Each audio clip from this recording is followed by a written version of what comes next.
Edena, Edena, Edena mama Edena, Edena, Edena.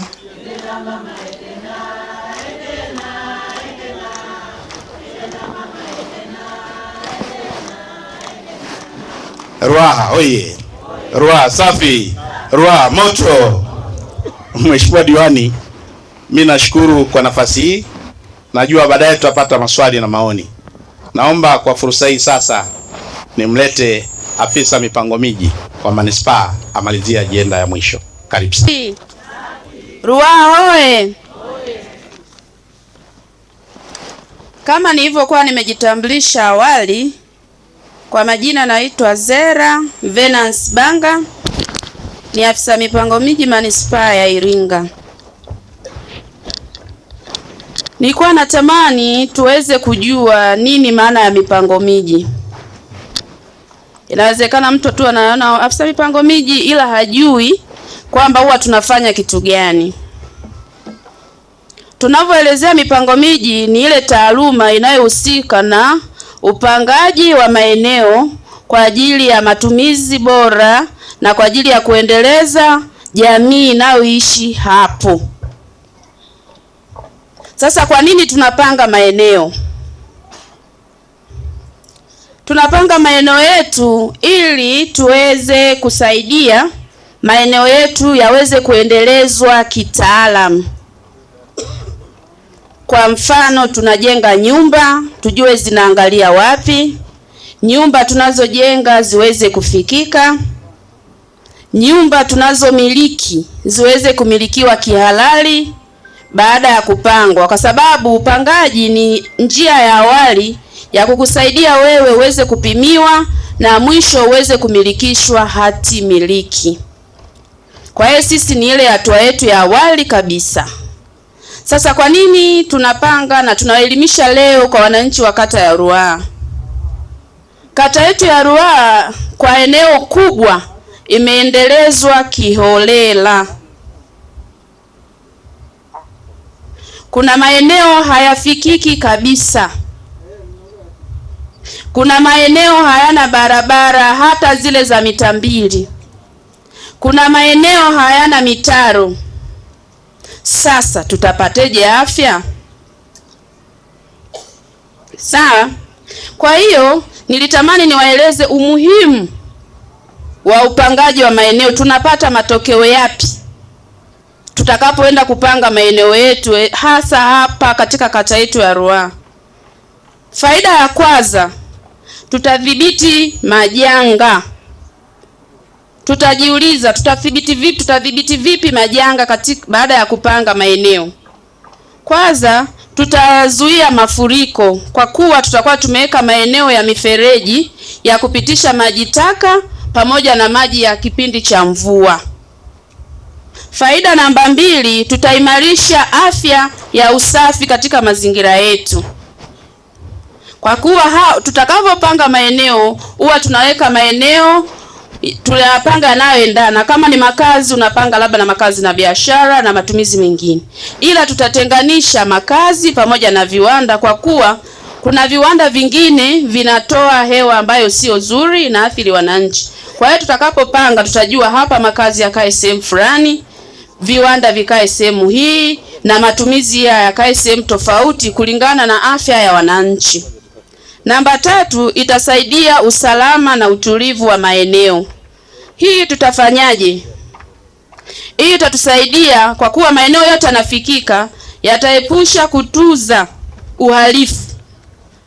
Maeneo mengi hapa kwetu kata yetu ya Ruaha, tunaona maeneo mengi yana vichochoro. Na vichochoro hivi vinasaidia kufuga wezi na wale wote wanaotufanyia uhalifu. Kwa hiyo tutakapopanga, tutajitahidi kuendeleza maeneo ili kuepusha vichochoro ambavyo vitasababisha uhalifu. Na naamini hakuna mtu anayependa kuvamiwa, si ndio hivyo? Kwa hiyo ili kuepusha haya yote, itabidi tupange mpango mkakati utakaosaidia wananchi wetu wote wa kata ya Ruaha waweze kupangiwa na kupimiwa. Sasa nilikuwa naomba niwaeleweshe kidogo. Kwenye kupanga na kupima, huwa kuna njia tatu. Moja, tunapanga maeneo ambayo yako wazi. Ni kwamba kama wewe una eneo lako binafsi halijaendelezwa, yani hujajenga kitu chochote, unaomba kupanga na kupimiwa eneo lako. Unaweza ukaandika barua kwenye ofisi ya halmashauri kupitia ofisi ya kata, watakupitishia barua, utajieleza wewe ni nani na unataka kupimiwa kwa ajili ya kitu gani. Baadaye utatuona sisi ofisi ya halmashauri kupitia afisa mipango miji na afisa mpima, ambapo tutakuelekeza njia ya kutumia ili uweze kukupangia eneo lako kwa kushirikishana na majirani ulio karibu nao. Na pia upimaji namba 2 ni tunaita upimaji shirikishi. Unakuta ni eneo kubwa limeendelezwa kwa kiasi kidogo au halijaendelezwa na inamilikiwa na watu zaidi ya mmoja. Kwa hiyo hao watu kwa pamoja mnashirikiana kuomba kupangiwa eneo lenu na kupimiwa. Na pale kuna gharama ambazo pia mtachangia, ambazo huwa zinakuwa zinapungua tofauti na ukiomba upimaji binafsi. Mwisho tuna urasimishaji. Sasa urasimishaji tunaongozwa na mwongozo uliotolewa mwezi wa 11 mwaka 2021. Huu mwongozo ulitolewa na Wizara ya Ardhi kwa ajili ya kusaidia maeneo ya watu walioendeleza kiolela kwa kutokuwa na kwa kuendeleza maeneo kiolela bila kuwa na taratibu zilizowekwa na halmashauri au kata husika. Sasa urasimishaji unafanyaje? Kwa kutumia huu mwongozo nitawaelekeza namna au kwa nini huwa ni njia ambazo zitatumika kwa ajili ya kujua ili eneo lako linaweza kurasimishwa au la, au kwa njia nyingine sifa la eneo kurasimishwa. Kwanza lazima liwe limeendelezwa. Ili tuweze kukurasimishia eneo lako, cha kwanza liwe limeendelezwa.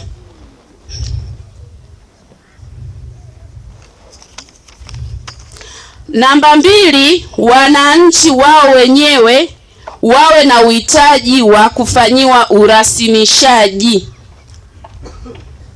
Tunaposema wananchi wao wenyewe, ni maana kwamba mnaweza mkaitisha mkutano mkawaomba viongozi wa serikali ya mtaa au ofisi ya serikali ya kata, wakaendesha mkutano kwa pamoja, mkaelezea hoja yenu ya kuomba kupangiwa na kupimiwa eneo lenu. Kwa hiyo pale barua itakapofika tutajua kwamba ninyi pia mna uhitaji wa lilo eneo. Kwa nini tunaomba watu wawe na uhitaji? Kwa sababu kwenye urasimishaji lazima uchangie gharama ambayo kwa kiasi cha mwongozo ni 130,030 kwa kila mmoja. Na namba 3, eneo lazima limilikiwe na watu zaidi ya 60. Wakazi wawe zaidi ya 60, watu 60. Mkishapungua hapo, ina maana gharama itaongezeka. Na kingine ambacho kitahitajika ili eneo lako lirasimishwe, lisiwe na mgogoro. Kama wewe na jirani yako mna mgogoro, eneo lako litakuwa ngumu kulirasimisha. Mtatue mgogoro ili tunapokuja kulipanga na kulipima tuhakikishe halina mgogoro, sababu lengo letu kubwa ni kusaidia eneo hilo kuondoa mgogoro. Kwa hiyo tukipima eneo lenye mgogoro, tutakuwa bado tunahamasisha nini? Mgogoro. Kwa hiyo ukiona kama mnahitaji, lazima mwekane sawa. Ndio maana tuna baraza pia la kata ambalo linahusisha utatuaji wa migogoro, na mkishindwa mahakamani. Lakini mimi nadhani kwenye mambo ya ardhi mnaweza mkamalizia kwenye ngazi ya kata. Na kingine ambacho kitasaidia eneo lenu liweze kurasimishwa, lazima eneo hilo lisiwe limepangwa kwa matumizi tofauti na mnayoishi.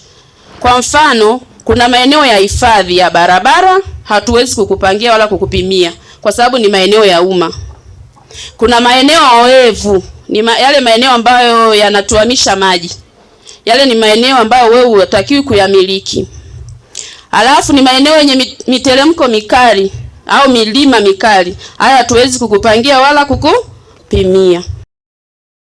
Tutaomba kama mtahitaji kupangiwa na kupimiwa, muwe na ushirikiano, na ushirikiano ndio unaosababisha maeneo mengi tunayofanya urasimishaji kuto kumalizika, kwa kuwa unakuta watu hapo 200 lakini wanachanga watu 30. Kwa hiyo unakuta lazima kwa hatua hamwezi kumaliza kupanga eneo lenu vizuri, lazima mtakuwa mnasuasua. Sasa ili kuwezesha mradi uweze kwenda salama na vizuri, lazima watu wote muweze kushirikiana na mchukuliane kwamba na maana mimi nisipochangia pia hata mwenzangu hawezi kupimiwa ambayo amepangiwa. Na kwa nini tunaomba maeneo yetu ya kata ya Ruaha yapangwe? Kwa kitu kingine ambacho nimekiona ni kwamba maeneo yetu ya kata ya Ruaha yameendelezwa kiholela, kwa kuwa watu wengi mnajenga bila kufata vibali vya ujenzi.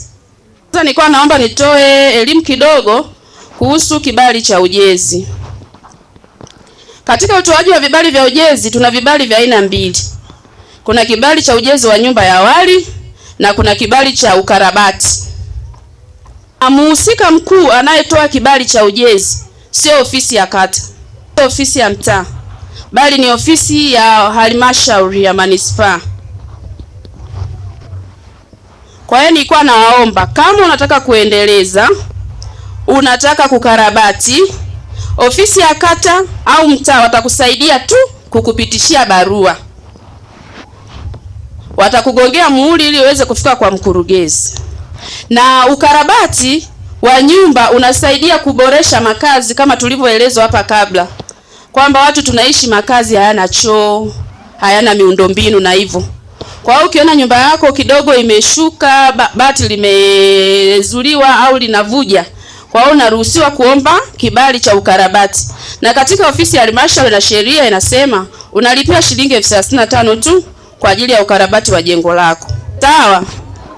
Kwa hiyo endapo ukitaka kukarabati nyumba yako, wewe cha msingi andika barua kwenye ofisi ya halmashauri, utalipia 35,000 kwa control number. Kuna tatizo?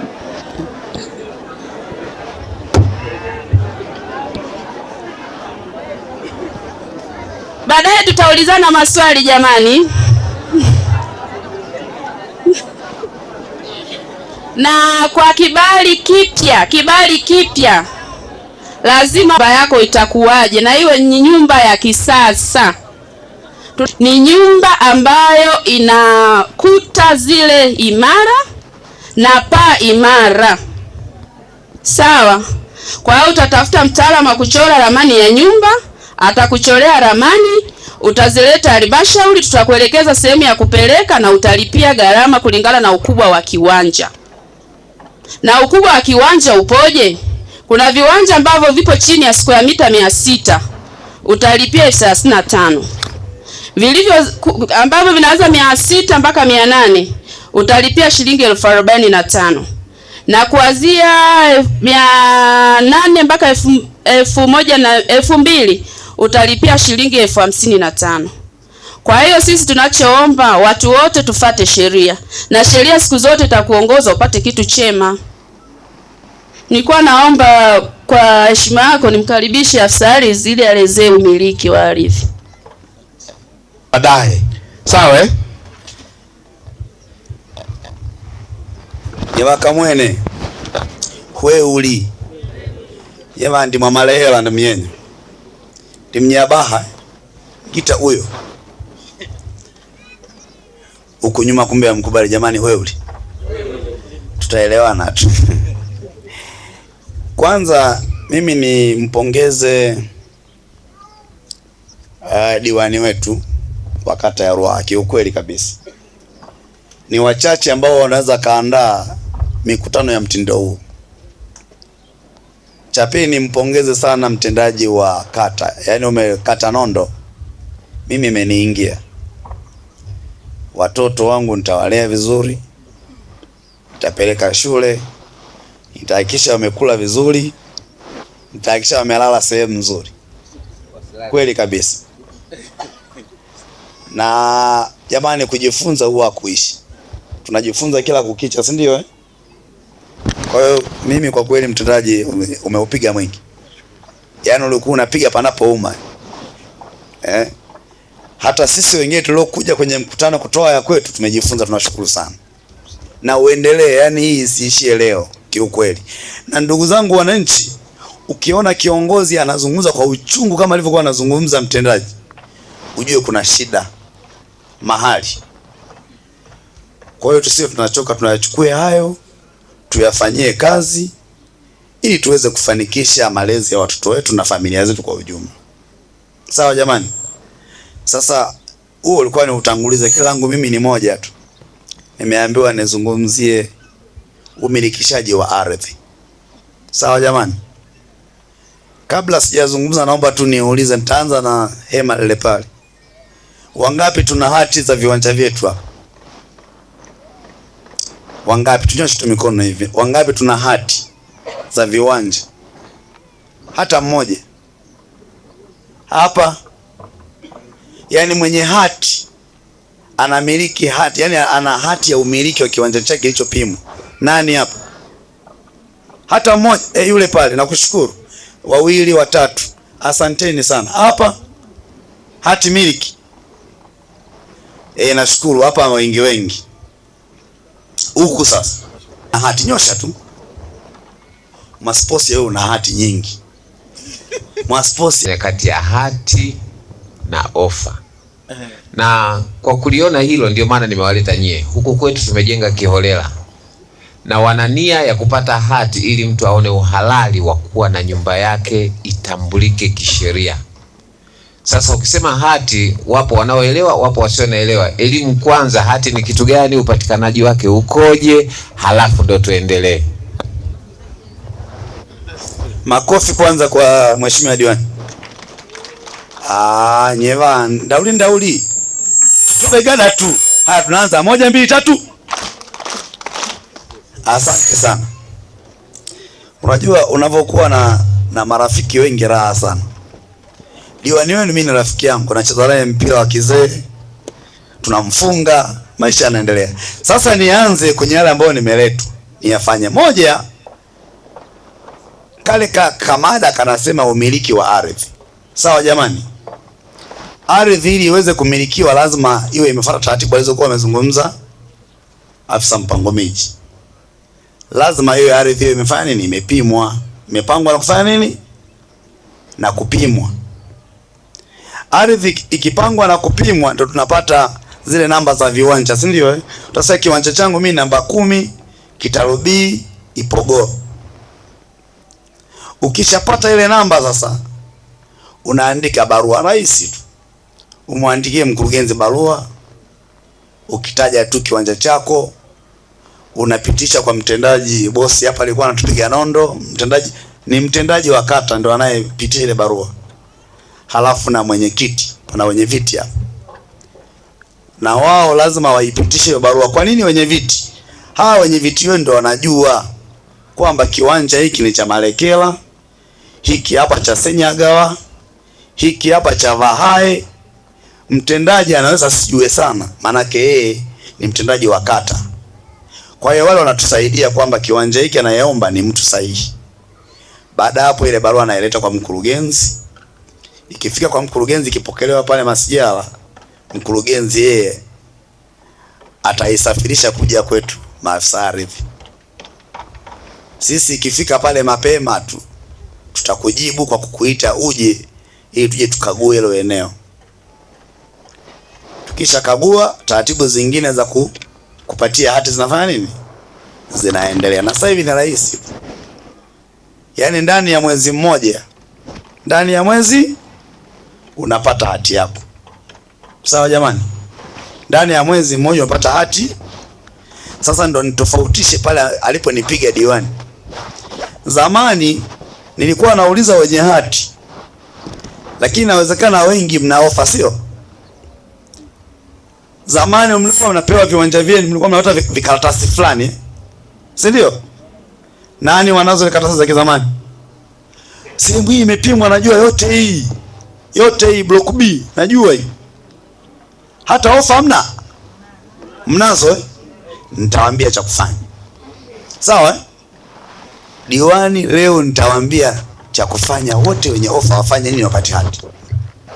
Zamani sheria ilikuwa inaruhusu kutoa ofa bila kupata hati, si ndio Lakini sasa hivi hatutoi ofa tena. Sisi tunakuandalia hati moja kwa moja. Na uzuri wake serikali hii ambayo ni sikivu sana imepunguza malipo ya hati. Ukitaka kuandaliwa hati sasa hivi malipo yamepungua sana. Viwanja vyenu vingi vya kawaida vya kawaida vyenye matumizi ya makazi pekee, yaani vingi havizidi shilingi 70,000. Havizidi shilingi ngapi? 70,000. Yaani inaweza kawa 50,000 na kitu, 60 na kitu, mpaka 40 na kitu. Kwa hiyo ni bei ya kawaida ambayo kila mmoja wetu anaweza anadunduliza. Kila mmoja anafanya nini? Anadunduliza na anaweza kupata hati. Sasa ukipata hati ile ndio tunapoenda kupata faida sasa. Tuna za kiuchumi na za kimaendeleo, sio? Ukiwa na hati unakwenda benki. Wafanyabiashara tupo? Wafanyabiashara oye! Wakulima oye! Unakwenda benki na ile hati yako. Unaenda kuweka benki kama dhamana, wewe unapata mafedha. Unapata nini? Fedha. Fedha hizo utatumia kufanya mambo mengine. Unaweza ukafanyia biashara, unaweza ukaenda kulima. Sio kulima eka 2, sio umepata hela, unalima kweli kweli. Unalima kweli kweli kwa sababu una hela. Benki hawawezi wakakupa fedha wewe bila kuweka dhamana. Dhamana yako wewe ni hati yako. Sawa jamani? Kingine, umuhimu wa kumiliki ardhi kisheria ni kwamba ukishapanga na kupima, migogoro ndo bye bye, sio? Migogoro ndo, kwa sababu baada ya kupima kiwanja chako kinakuwa kina mipaka rasmi. Mipaka rasmi kabisa, kwamba Malekela huyu aweza akasogea hata hatua moja kwa mwingine, si ndio? Kwa sababu beacon zinaonekana. Kwa hiyo mimi ni waase ndugu zangu wana Ruaha. Tumezoea kuita Ipogoro, lakini wana Ipogoro, hebu tupime maeneo yetu. Tupime maeneo ili tumiliki kisheria. Unavopima ardhi yako unaongeza thamani ya ardhi yako. Sawa? Mtu alikuwa anauza labda eka nzima shilingi 1,000,000. Ukipima ardhi ile kiwanja cha kawaida, yani viwanja vya size ya kawaida kisheria, eka moja inaweza katoa viwanja 7 mpaka 8. Sasa wewe eka moja ulikuwa unauza shilingi 1,000,000. Ukipima vile viwanja tufanye tunauza 2,200,000. 2,200,000 mara 8 tunapata ngapi? 10,000 na ngapi? Jamani, hapo thamani itakuwa imepanda haijapanda? Thamani itakuwa imepanda haijapanda? Kwa hiyo tujitahidi. Kwa hiyo tunavyosema tumiliki ardhi kisheria tunapata faida nyingi. Nyingi kweli kweli. Ndio kama hizo, utagombana na jirani, mtasalimiana vizuri, mtakuwa mnapongezana tu. Ardhi yako thamani inapanda. Ukitaka kuuza utauza bei ya juu. Sawa jamani? Hapa Ipogoro tuna viwanja vingi vimepimwa block B kwa fadha hapa. Nafikiri fadha katoka. Ni block B. Tunaenda mpaka unaenda kule chini block B. Sasa nije kwenye wale wenzangu ambao wana offer. Tuna offer badala ya hati, si ndio? Hapo najua offer nyingi mlizonazo za karibu kuisha muda wake, sio? Nani ana offer hapa hana hati? Mmoja tu ana offer. Hakuna. Kakaratasi kamoja kale. Mamangu naambie offer yako ulipata mwaka gani? Ya mwaka gani?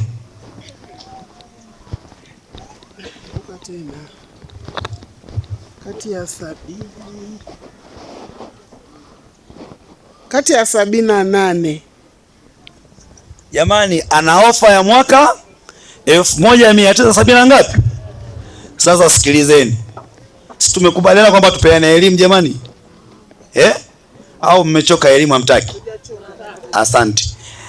Tunavyokuwa tunaandaa hati kwa mujibu wa sheria, tunatoa vipindi vya hati yako kuwa hai, sawa?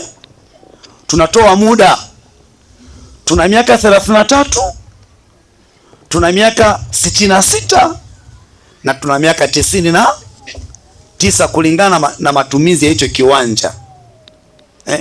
Yule mama pa na mdogo wangu pale Marwa wakisema kiwanja hiki matumizi yake ni makazi pekee au makazi na biashara au biashara pekee au kiwanda au kanisa au msikiti au shule, chuo, sawa jamani? Sisi tunatoa hati zile kulingana na muda, kulingana na utawekeza nini pale, sawa jamani? Kwa hiyo mama ana offer, anasema ilikuwa kati ya mwaka 79 hivi, inawezekana mwaka 83, sio 78? Sawa. Sasa ofa hiyo mama muda wake umeisha, anajua. Jana mmemsikia ofa yake, muda umefanya nini? Umeisha. Kwa maana hiyo hana umiliki wa hicho kiwanja. Mnanielewa? Huyu mama yetu ana ofa ya mwaka 78, lakini alipewa miaka mingapi? 33. Hiyo ofa imepitwa na nini? Sasa wewe wa kwanza kuja unakimbia nikutengenezee hati. Wewe niletee hiyo ofa tu.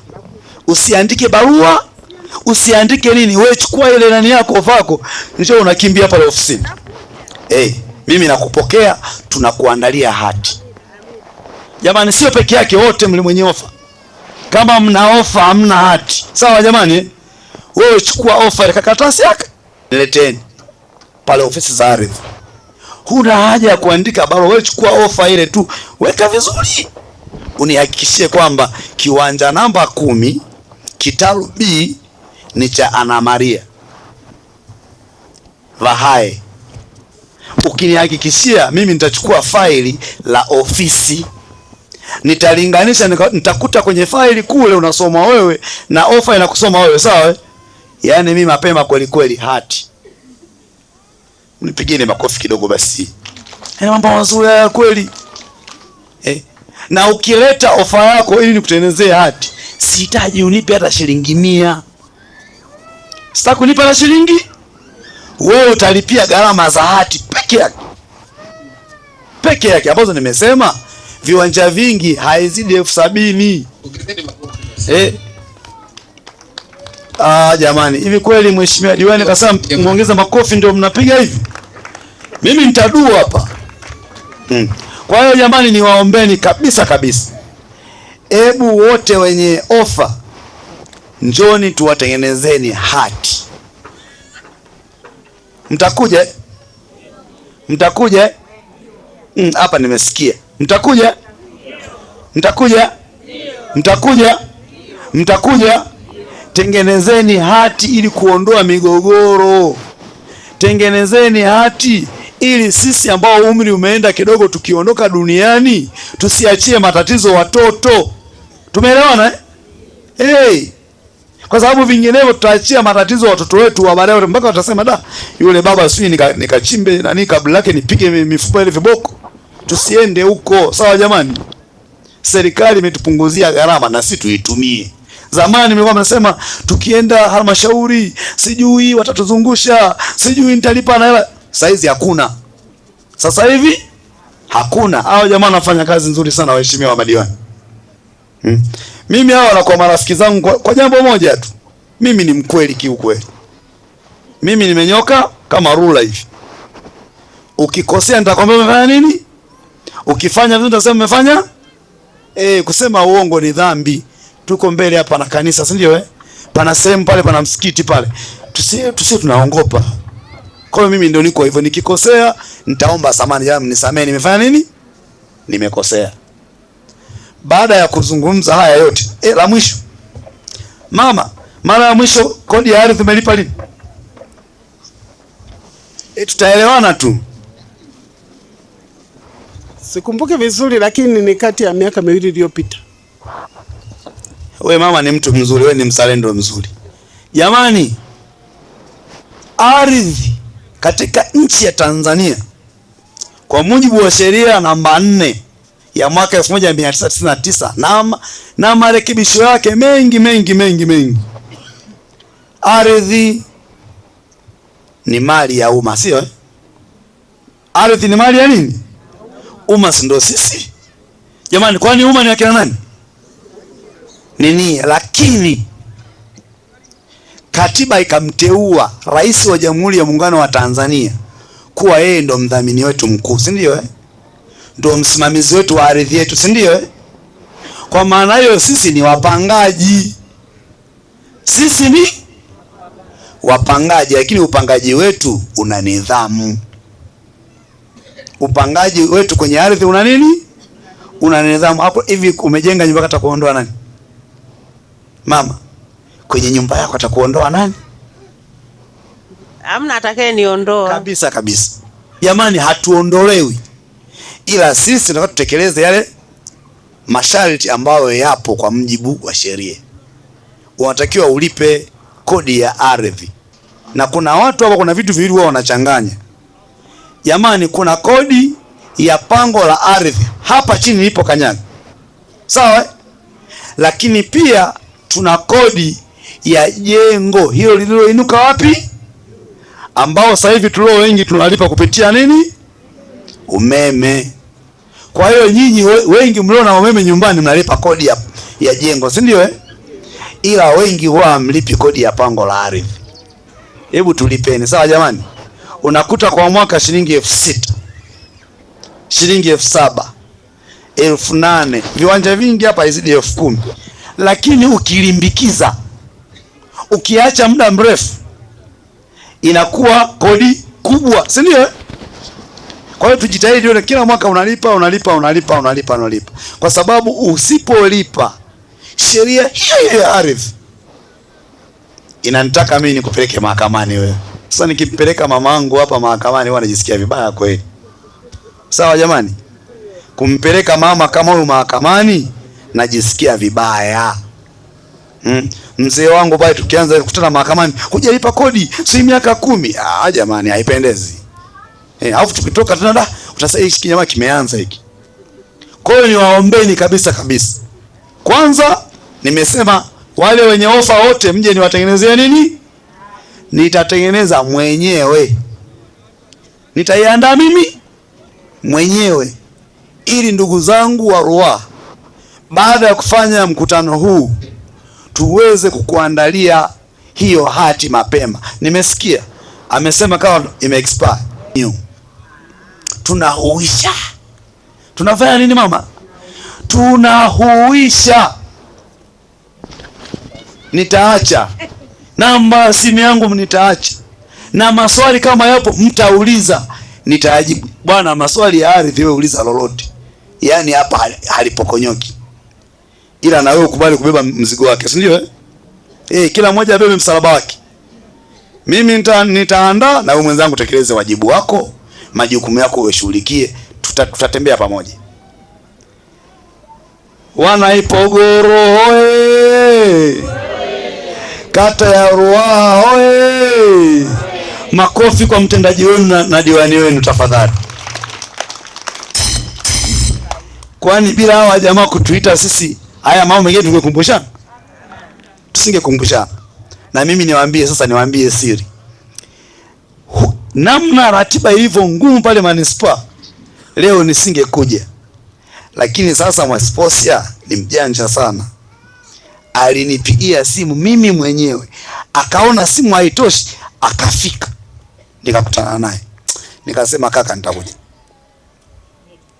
Na kuna dada mmoja yule ustawi wa jamii, kwa dada ustawi huyu naye kanisumbua sana. Halo, nimekuja tena kwa upendo mkubwa, na lazima kuonyesha kwamba tunawapendeni na Mwasiposia na diwani tunawapenda. Hatujaja na gari ya serikali, hazipo. Leo kuna vikao vinaendelea, hazipo, si ndio? tumekuja kwa usafiri wa binafsi, yaani mafuta tumejaza sisi, tuje tuongee na ninyi wenzetu wa Ipogoro. Nipigeni makofi basi kidogo. Basi baada ya kuzungumza haya, niombe nirudishe mic, maana niliambiwa nielezee tu umiliki, lakini tunazungumza mengi. Nikiona hamuelewi napiga na goti mnielewe, tutaelewana tu. Basi naomba nirudishe mic, kama kuna jambo lolote tutakalokumbuka la ardhi, yani luksa natoa sasa.